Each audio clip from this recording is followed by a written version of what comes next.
Auto रिक्शे वाला। एक वक्त का किस्सा है। किसी गांव में एक मियाँ बीवी रहते थे। ये लोग बहुत गरीब थे।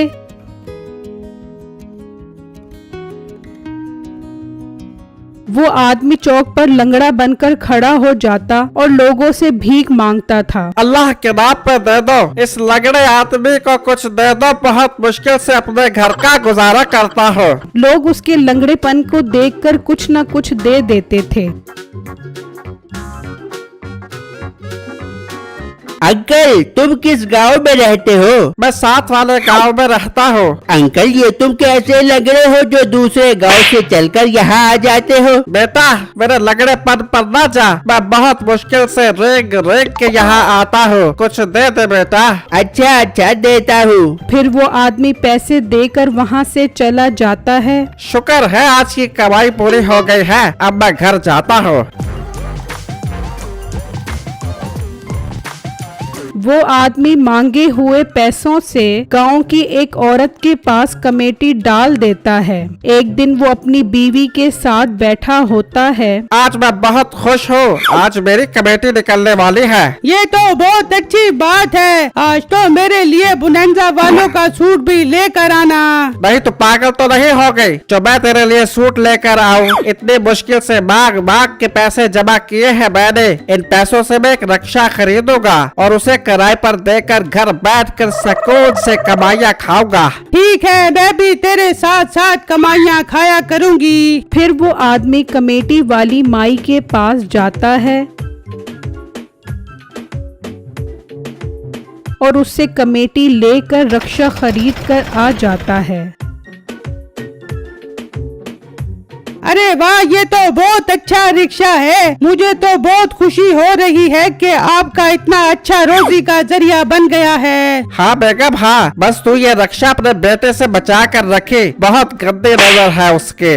वो अभी बात कर ही रहे होते हैं कि उनका बेटा मीठा आ जाता है। देख लो, आपने नाम लिया और मेरा बेटा मीठा आ गया है। बहुत लंबी उम्र पाई है मेरे बेटे ने। सुना तो मैंने ये था कि बुराई की उम्र थोड़ी होती है। खैर, कहाँ से आ रहा है? अब्बा देख नहीं रहा किताबें हाथ में है तो इसका मतलब कॉलेज से आ रहा हूँ। तेरी तरह नहीं हूँ जो हर वक्त आवारा गर्दी और लोगों से भीख मांगता फिरूं। हाँ, जितना तू पढ़ता है मुझे सब पता है। किताबें तो बहाना है, लड़कियाँ फंसाना तेरा निशाना है। ओह अब्बा, ज्यादा मेरे साथ फ्री होने की जरूरत नहीं है। ये बता, ये रिक्शा कहाँ से उठा कर आया है? बेटा, ये रिक्शा तेरा अब्बा खरीद कर आया है। जी हाँ, ये रिक्शा मैंने अपने हक हलाल की कमाई से बनाया है। अब इसको किराए पर दूंगा और बाकी की जिंदगी घर बैठकर गुजारूंगा। अब्बा, तू बाकी की जिंदगी कब्र में क्यों नहीं गुजार लेता? दिन रात का जीना मरना हराम किया हुआ है मेरा, और जितनी तेरी हक हलाल की कमाई है मुझे सब पता है। हाँ, है मेरी हक हलाल की कमाई। तू मेरी कमाई पर नजर न रख, चल जाके अंदर पढ़ाई कर।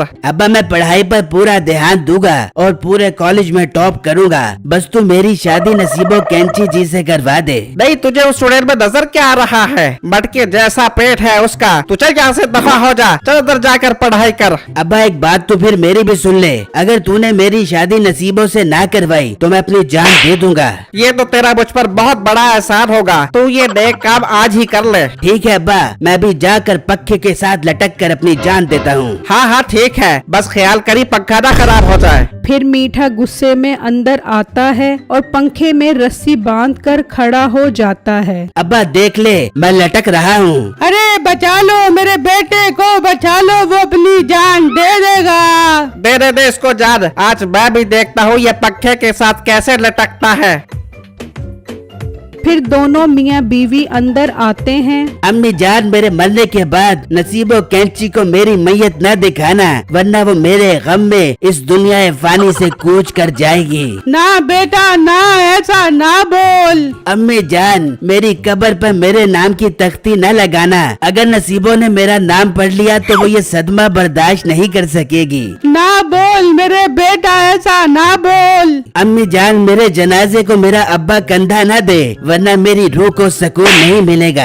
बातें ही करता रहेगा या पक्के से लटकेगा भी सही। जल्दी कर, मैंने काफूर और कफन भी लेकर आना है तेरे लिए। ये सुनकर मीठे के होश उड़ जाते हैं कि मेरी ब्लैकमेलिंग से तो मेरे बाप को कोई असर नहीं हो रहा। अम्मी जान आप मत रोएं, मुझसे आपका रोना देखा नहीं जा रहा। अम्मी जान आप अपने आंसू साफ करें, मैं अपने आप को कुछ नहीं होने दूंगा, आज ये वादा करता हूँ। नहीं नहीं, तू लटक, अभी लटक। नहीं अब्बू जान, अब मैं अपने आप से वादा कर चुका हूँ, अब ऐसा मुमकिन नहीं। फिर मीठा अपने कमरे में जाकर बैठ जाता है और नसीबो कैंची से शादी कैसे की जाए सोचने लगता है। तो एकदम खिड़की में नसीबो आती है। मिठे, मेरी जान के टोटे, यहाँ बैठा क्या कर रहा है? नसीबो तू आ गई है, मैं अभी तेरे साथ शादी करने की प्लानिंग कर रहा हूँ। मिठे, ये रक्षा किसका है? जानू अब्बा लेकर आया है, आज ही लोगों से भीख मांग मांग कर। मिठे, मेरी जान के टोटे, आज थोड़ा सा रक्षे में झूठे ही खिला दे।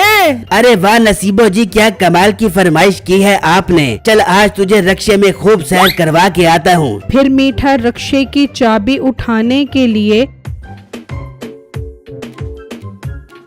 कमरे में आता है तो उसके माँ बाप सो रहे होते हैं। वो रक्षे की चाबी उठाकर बाहर आ जाता है। चल नसीबो चल, आज तुझे पूरा शहर घुमा कर आता हूँ। मिठे, तुझे रक्षा चढ़ाना आता है कि नहीं? अरे रक्षा चलाना कौन सा मुश्किल काम है, बस चाबी लगानी है और इसे रेस देनी है। रक्षा आप ही हमें हमारी मंजिल मकसूद तक पहुँचा देगा। मिठे, ख्याल करी कहीं वो मंजिल मकसूद कब्र ही ना हो जाए। तू परेशान की होती है, चल बैठ रक्षे में। फिर वो दोनों रक्षे में बैठ जाते हैं और मीठा रक्षा स्टार्ट करने लगता है। जैसे ही वो गियर लगाता है तो रक्षा जोर से दरख्त में जा लगता है। उसकी आवाज से उसके माँ बाप की आंख खुल जाती है। बेगम, ये आवाज कहाँ से आई है? ये तो किसी चीज के टकराने की आवाज है। फिर जब वो बाहर आते हैं तो उसका रक्षा बिल्कुल तबाह हो गया होता है। बेटे, तूने मेरा रक्षा तबाह कर दिया।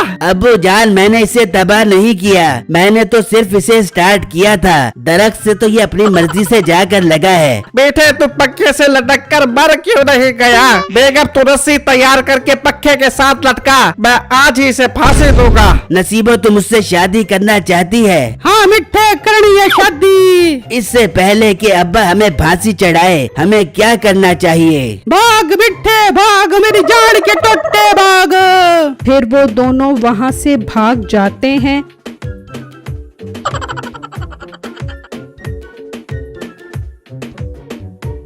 और उसके बाप ने जो कमेटी के पैसे समेटे होते हैं वो अपने अंजाम को पहुंच जाते हैं। मेरी वीडियो को लाइक और मेरे चैनल को सब्सक्राइब कीजिएगा और मुझे कमेंट बॉक्स में जरूर बताइएगा कि आपको मेरी स्टोरी कैसी लगी। शुक्रिया।